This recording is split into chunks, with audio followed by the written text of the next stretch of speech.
I never imagined that the worst betrayal of my life would happen over a dinner bill. Not an affair. Not a secret family feud. Not some dramatic scandal. A dinner bill. And the worst part? The money wasn't mine. It was my daughter's. It was supposed to save her future. Instead, my husband used it to impress people who didn't even care about him. What happened next changed our lives forever. My name is Sarah Mitchell. I'm 32 years old, and I have an 8-year-old daughter named Emma. Emma is the kind of child who makes everyone smile. She loves drawing horses, watching old Disney movies, and leaving little notes around the house that say things like, "Have a good day, Mommy." She's my entire world. But for the past year, our world had revolved around hospitals. Doctor appointments. Tests. Treatments. More appointments. Emma was born with a heart condition that required surgery. The doctors were optimistic. They believed the procedure would solve the problem. But optimism doesn't pay medical bills. The surgery would cost thousands of dollars even after insurance. So I did what any mother would do. I worked. Extra shifts. Weekend shifts. Holiday shifts. I skipped vacations. Stopped buying new clothes. Cancelled every unnecessary expense. For 18 months, I saved every dollar I could. Little by little, the surgery fund grew.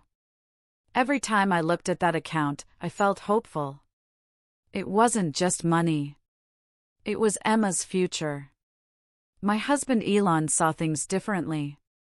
Elon was obsessed with appearances. Always had been. The right car.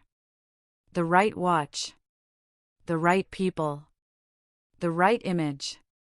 If strangers thought we were successful, he was happy. It didn't matter if our bank account told a different story. At first, I thought it was harmless. Just a personality flaw. But over the years, it became something else. Something dangerous. Especially when money was involved. 3 days before everything fell apart, Emma and I were sitting on the couch watching cartoons. She leaned against me. "Mom?" "Yeah, sweetheart?" "Will the surgery hurt?" My heart broke instantly. Children aren't supposed to worry about things like that. I wrapped my arm around her. "The doctors are going to take very good care of you." She nodded slowly. "And then I can run like the other kids?" I smiled. "That's the plan." She grinned. A huge grin. The kind that made every sacrifice feel worth it. At that moment, I silently promised myself something. No matter what happened, I would protect that little girl. No matter what. I had no idea how soon that promise would be tested. The next evening, Elon came home unusually excited. His face looked brighter than I'd seen in months. He tossed his keys on the counter. Big news. I looked up from the kitchen. "What happened?" My boss finally agreed. Agreed to what? Dinner. I blinked. Dinner? Elon laughed. "You don't understand." Apparently, I never understood anything according to him. My boss and his wife never socialize with employees.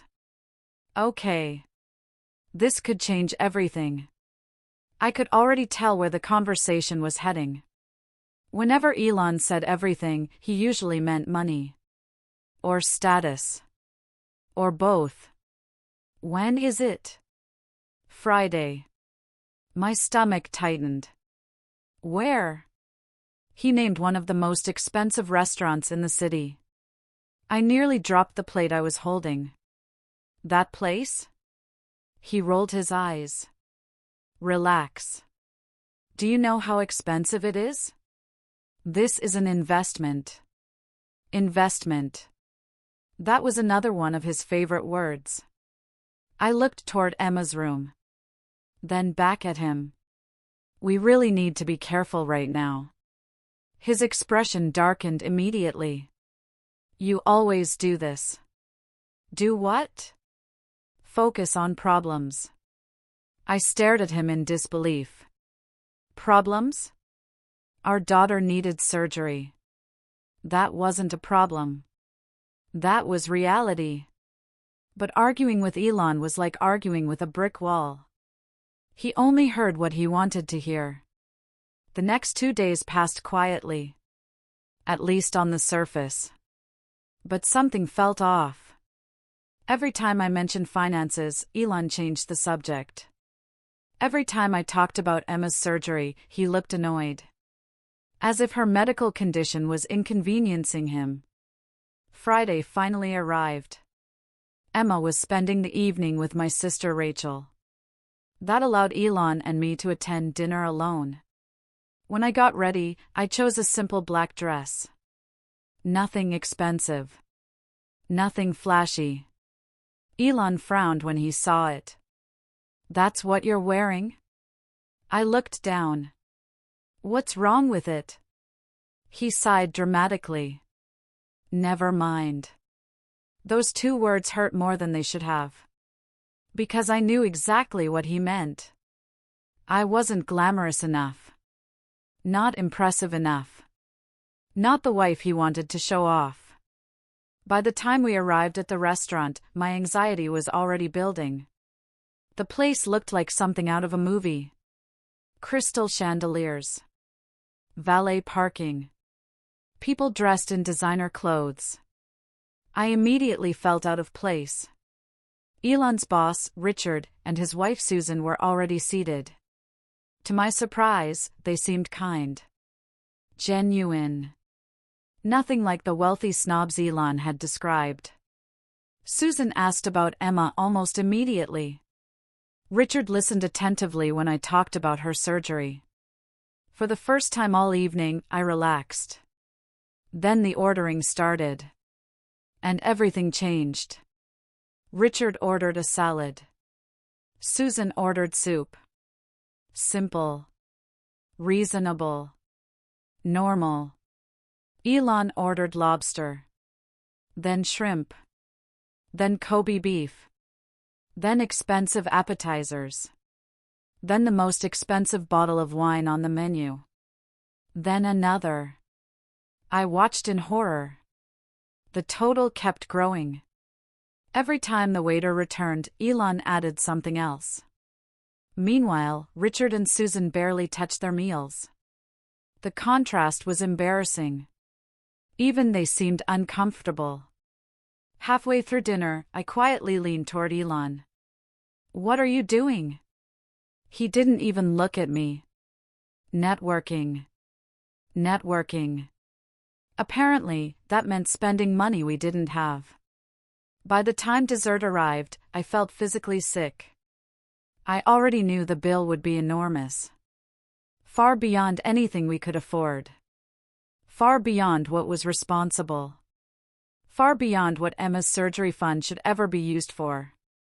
Then the waiter arrived carrying a black leather folder. The bill. My heart started racing. Richard reached for it. But before he could touch it, Elon grabbed the folder. A huge smile spread across his face. For one brief second, I thought he was actually going to pay. Instead, he slid the folder across the table. Directly toward me. I frowned. What are you doing? His smile never disappeared. Paying. The folder stopped in front of me. I opened it. And my entire world froze. The total was over $2,400. More money than I'd ever spent on a single meal in my life.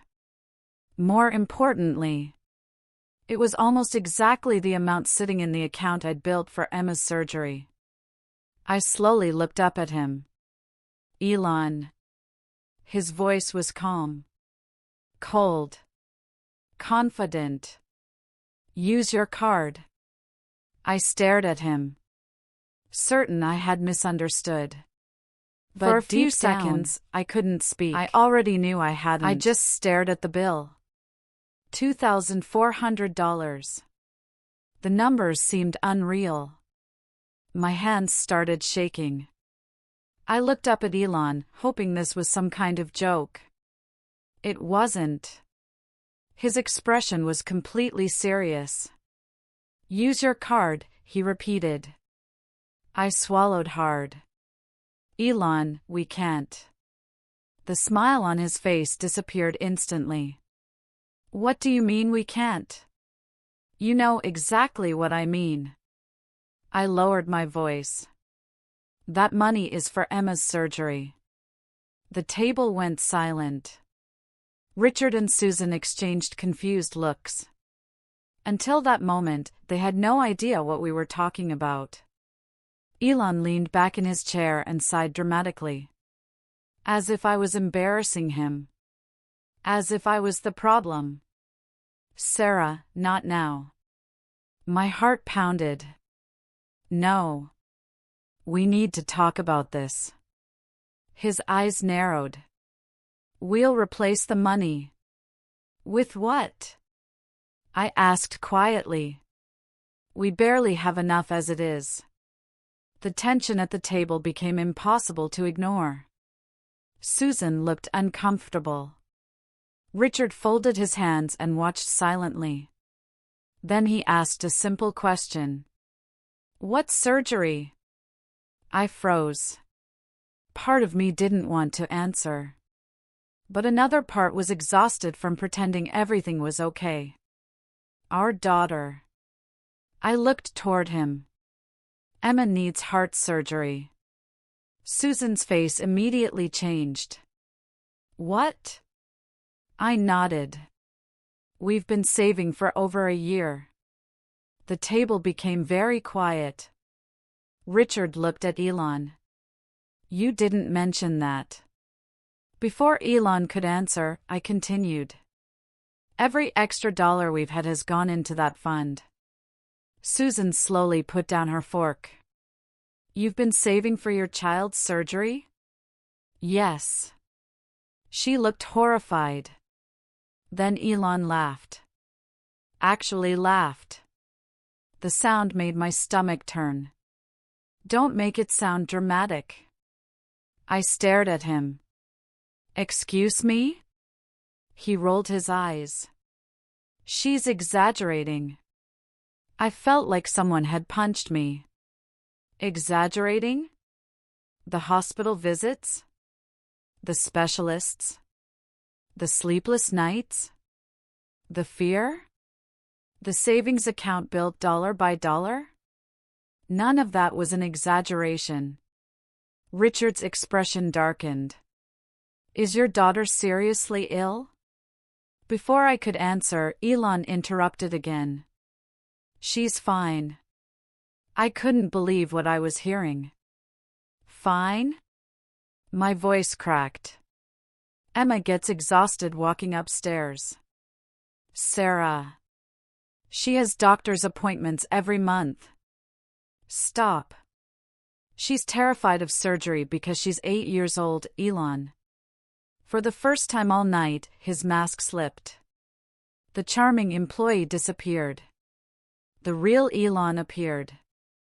Cold. Arrogant. Angry.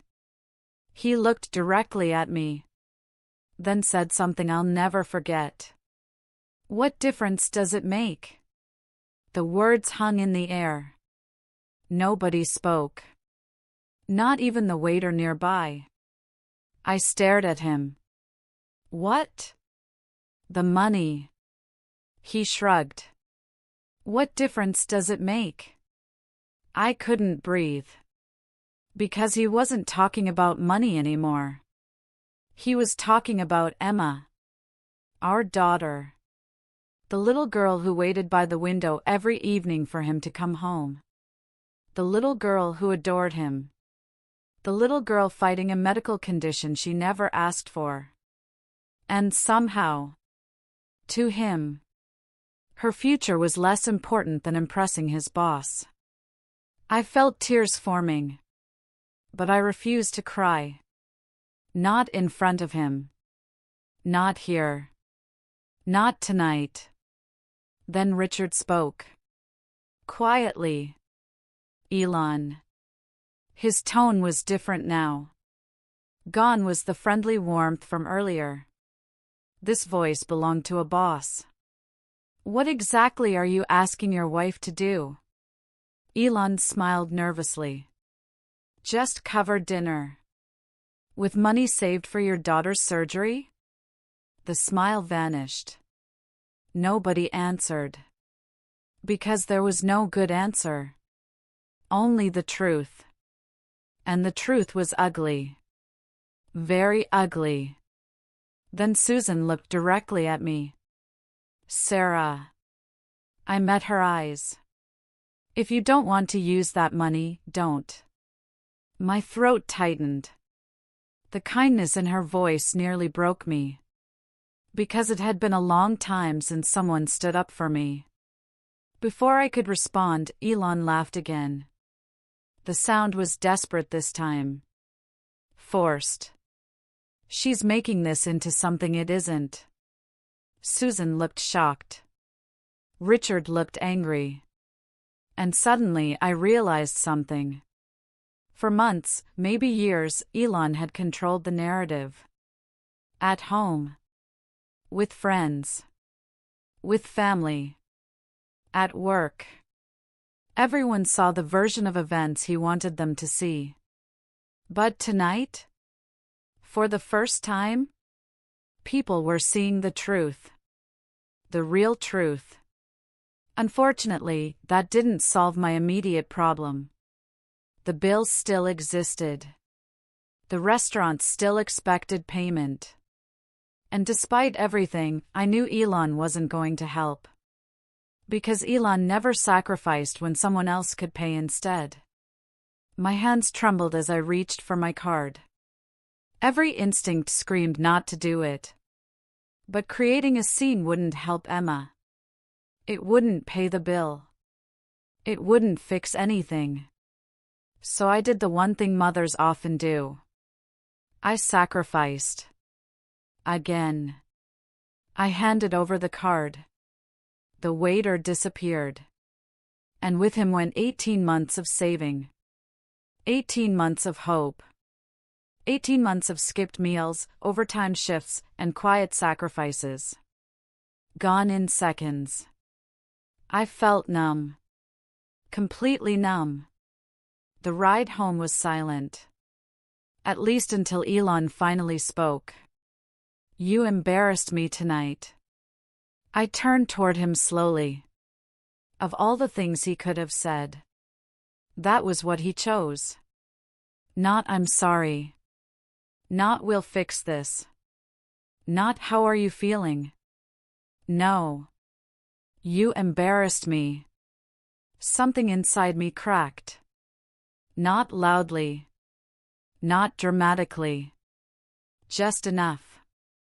Enough to realize I couldn't keep living like this. Enough to realize the problem wasn't tonight. The problem was years of nights just like it. Years of excuses. Years of manipulation. Years of putting everyone else first. When we got home, I checked on Emma. She was asleep. Her stuffed rabbit tucked beneath her arm. The sight made my chest ache. I sat beside her bed for nearly an hour. Watching her sleep. Thinking.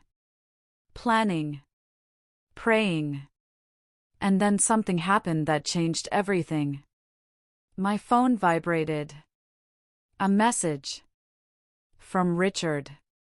Elon's boss. My heart immediately started racing. At nearly midnight? Why would he contact me? I opened the message. There were only 2 sentences. But they would change the course of everything. Sarah, I think you deserve to know the truth. I need to show you something about Elon. I stared at the screen. My pulse quickened. Because something in those words told me this wasn't about dinner anymore. This was something bigger. Much bigger. And whatever Richard knew, it was serious enough that he couldn't wait until morning. I barely slept that night. Every time I closed my eyes, I saw the restaurant, the bill, Emma's surgery fund disappearing, and Elon's face when he said those words. What difference does it make? A father should never talk about his child's future that way. But somehow, my husband had. Around 2 a.m, I was still sitting at the kitchen table when I looked at my phone again. Richard's message stared back at me. I think you deserve to know the truth. My stomach twisted. Part of me wanted to ignore it. I had already learned enough painful truths for one day. But another part of me knew something wasn't right. Richard wasn't the type of person who sent dramatic messages. He was calm, professional, careful with his words. If he felt the need to contact me directly, it had to be important. The next morning, I replied, "Can we meet?" His answer came almost immediately. Yes. Today. 3 hours later, I found myself sitting in a quiet coffee shop across town. Richard arrived exactly on time. He looked serious. Far more serious than he had at dinner. After ordering coffee, he got straight to the point. "Sarah, what happened last night bothered me." I nodded. It bothered me too. No. He shook his head. You don't understand. That immediately got my attention. Richard reached into a folder he had brought with him. My pulse started racing. Because people don't bring folders to casual conversations. They bring them when they have evidence. When they have proof. When they have something that can change lives. And I was about to learn exactly what that was. "Before I show you this," Richard said carefully, "I need to ask you something." "Okay. Do you know where Elon has been spending most of his time lately?" I frowned. "What do you mean?" "He stays late almost every night." I nodded. "That's what he tells me." Richard sighed. "That's not what he's been telling us." My stomach dropped. Because I knew exactly what that meant. Lies. More lies. Richard opened the folder. Inside were work attendance records. Emails. Schedules. Documents. I stared at them in confusion. Then I saw it. Elon hadn't been working late. Not even close. According to company records, he had been leaving early for months. Sometimes 2 hours early. Sometimes 3. Sometimes entire afternoons. My chest tightened. Where was he going? Richard shook his head. We don't know. For a moment, neither of us spoke. Because we both knew the answer. Laura. The nanny. The affair. The same affair that was apparently consuming far more time than I realized. Then Richard said something unexpected. "That's not why I asked you here." I looked up. "There's more?" His expression darkened. "Much more." He slid another document across the table. At first, I didn't understand what I was looking at. Then I saw Elon's signature. My heart stopped. Because it wasn't a work document. It was a loan application. A very large loan application. My eyes widened. "What is this?" Richard leaned forward. 3 months ago, Elon requested a recommendation letter from me. I frowned. For a loan? Yes. I looked down again. The amount nearly made me choke. $75,000. My hands started shaking. 75,000? Richard nodded. I refused to sign it. My mind raced. $75,000. Where had it gone? What had he done with it? Then I noticed something even stranger. The application listed projected assets, including money from future investments. Investments I knew absolutely nothing about. Richard pointed toward the paperwork. Look at the business name. I did, and instantly felt sick. Because the company listed on the documents wasn't Elon's. It wasn't ours. It wasn't even real. The address belonged to a vacant office building. The website no longer existed. The entire thing looked suspicious. Very suspicious. Why would he do this? Richard sighed. That's the question. For several moments, I couldn't speak. The affair was one thing. Painful. Heartbreaking. Humiliating. But this? This involved money. Large amounts of money. And suddenly, the dinner made more sense. The expensive meals. The constant need to impress people. The disappearing finances.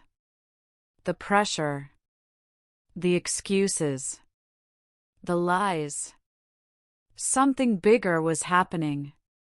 Something I hadn't seen. Then Richard revealed the part that truly shocked me. Sarah, there's another reason we became concerned. My stomach dropped again. Another reason? He nodded. Several employees reported unusual reimbursement requests. I stared at him. What does that mean? Richard opened another document. Receipts. Dozens of them. Travel expenses. Client meetings. Business dinners. Luxury hotels. Things the company had supposedly paid for. Except many of them weren't business expenses at all. They were personal. Completely personal. My chest tightened. Because suddenly I understood. Elon wasn't just lying to me. He was lying to everyone. His company. His boss. His coworkers. His family. Anyone who trusted him. Anyone who believed him. Anyone who gave him responsibility. And now those lies were catching up to him. Fast. Then Richard surprised me. He reached across the table. Sarah. I looked up. You need to protect yourself. The sincerity in his voice caught me off guard. Because for months, maybe years, I had felt completely alone. Dismissed. Ignored. Manipulated. Now, for the first time, someone believed me. Someone saw what was happening. Someone wanted to help. And that someone happened to be my husband's boss. The last person I expected. When the meeting ended, Richard handed me copies of everything. The attendance records. The reimbursement reports. The loan paperwork. All of it. I sat in my car afterward for nearly 20 minutes. Trying to process everything. trying to understand how my life had become this. Then my phone rang. It was my sister Rachel. Normally, I would have ignored the call. Rachel always defended Elon. Always. Even when he was wrong. Especially when he was wrong. But something told me to answer. Hello? Her voice sounded strange. Nervous. Almost scared. Sarah. Immediately, I knew something was wrong. What happened? Rachel hesitated. Then said words that made my blood run cold. I think you need to come to Mom's house.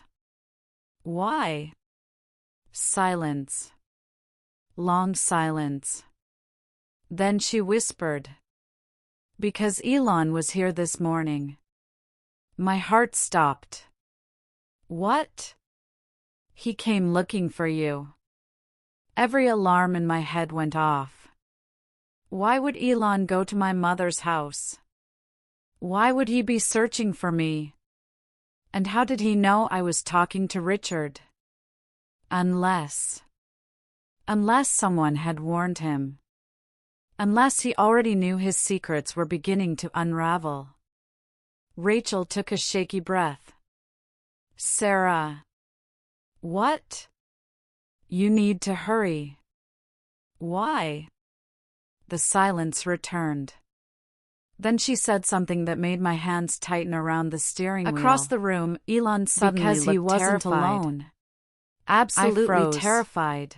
Completely because he knew exactly what Richard was talking about. And he knew exactly what changed everything. I slowly turned toward him. His face had gone completely pale. The confident man from the restaurant was gone. The arrogant husband who mocked Emma's surgery fund was gone. All that remained was fear. Pure fear. Then Richard said the words that changed everything. Sarah. Yes. Elon has been terminated. The room fell silent. Nobody moved. Nobody spoke. Even Elon seemed frozen. Then Richard added one final sentence. A sentence that made it clear karma had finally arrived. And the authorities want to speak with him. Elon closed his eyes. Because for the first time in his life, there was nobody left to blame. For a few seconds, nobody moved. Nobody spoke. The room felt frozen. Elon stood in the middle of my mother's living room looking like a man who had just watched his entire future collapse. Because that's exactly what had happened. The promotion he wanted. Gone. The image he spent years building. Gone. The lies that protected him. Gone.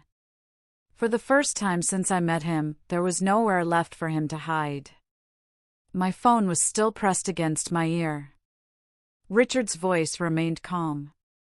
The company has all the documentation. I nodded slowly. I understand.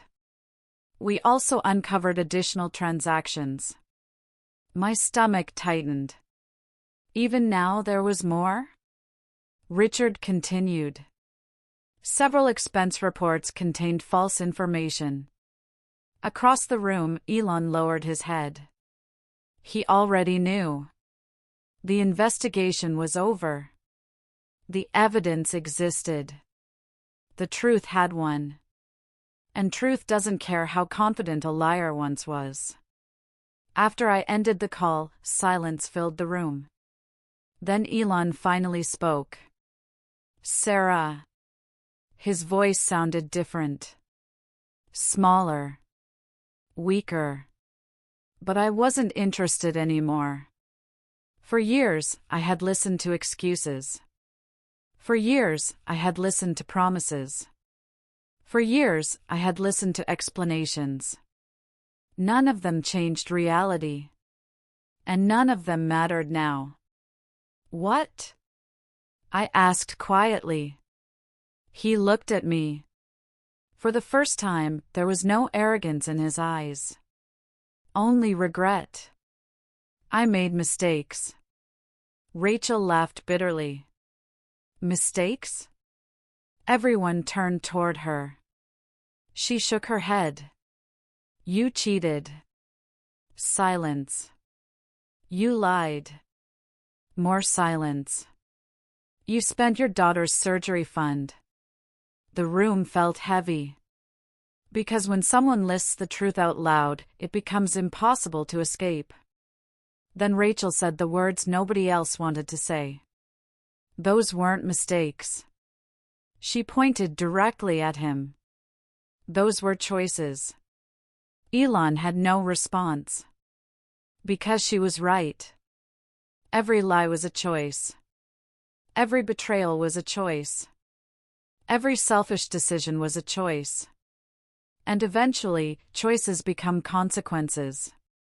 A week later, the divorce process began. Not with shouting. Not with revenge. Not with drama. Just facts. Documents. Evidence. Truth. The things Elon never thought I'd have. The hidden accounts were uncovered. The missing money was traced. Every financial record was examined. And something remarkable happened. The money he thought was gone forever wasn't actually gone. Most of it was recovered. Not all. But enough.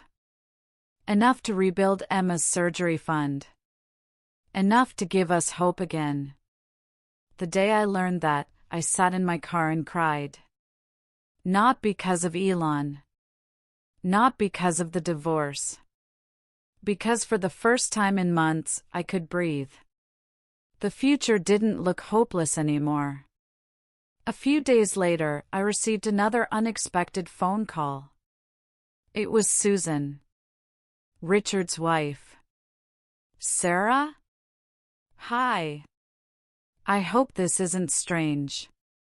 It isn't. There was a pause. Then she said something that brought tears to my eyes. Our foundation would like to help. I froze. What? Susan explained that their family operated a charitable foundation that assisted children with medical expenses. They had heard Emma's story. And they wanted to contribute. I couldn't speak. For several seconds, words simply refused to come out. After everything that had happened. After all the fear. After all the uncertainty. Help had arrived from the last place I expected. Not from Elon. Not from family. Not from people who made promises. From strangers who chose kindness. The surgery was scheduled 2 months later. Those were the longest 2 months of my life. Emma tried to be brave. But I could see the fear in her eyes. The night before the procedure, she climbed into my lap. Mom? Yeah, sweetheart? What if something goes wrong? My heart broke. I held her tightly. Nothing is going to happen. Promise? I kissed her forehead. Promise. The next morning, I watched doctors wheel my little girl through hospital doors. And for the first time in my life, I felt completely helpless. Hours passed. Then more hours. Every minute felt like an eternity. Finally, the surgeon appeared. I immediately stood. My hands were shaking. The doctor smiled. And in that moment, I already knew. The surgery was successful. I burst into tears. The kind of tears that come after carrying fear for far too long. The kind that wash years of stress away. The kind that remind you what truly matters. Not money. Not status. Not appearances. People. Family. Health. Love. Emma recovered beautifully. Within months, she had more energy than ever. She could run, play, laugh without getting exhausted. She looked happier, healthier, free. One afternoon, nearly a year later, we were walking through a park together. She raced ahead of me, running faster than I'd ever seen before. Then she turned around and smiled. A huge smile. "Mom! Look!" I watched her running through the grass. Strong, healthy, happy. And suddenly I realized something. This was the victory. Not Elon's downfall. Not the divorce. Not the investigations. This. Watching my daughter live the life she'd fought so hard for. That was what mattered. Several months later, I heard through mutual friends that Elon was struggling. His career never recovered. Many relationships disappeared. People who once admired him no longer trusted him. And for the first time, he had to live with the consequences of his own choices. I didn't celebrate. I didn't enjoy it. Because real peace doesn't come from watching someone fail. It comes from moving forward. And that's exactly what I did. The last time Elon saw Emma, he looked at her for a long moment. Then he looked at me. I threw away everything. I didn't answer. Because there was nothing left to say. Some lessons only arrive after the damage is done. As Emma and I walked away, I felt lighter than I had in years. Not because karma had arrived, but because I finally understood something important. The people who truly love you will never ask you to sacrifice your dignity, your peace, or your child's future for their selfish desires. Lies may succeed for a while, but truth is patient. It doesn't rush. It doesn't shout. It simply waits for the right moment to be seen. And when it finally appears, no amount of money, status, or excuses can stand against it. Sometimes the greatest revenge isn't revenge at all. It's protecting the people you love, choosing integrity, and building a better life after someone else tried to break it.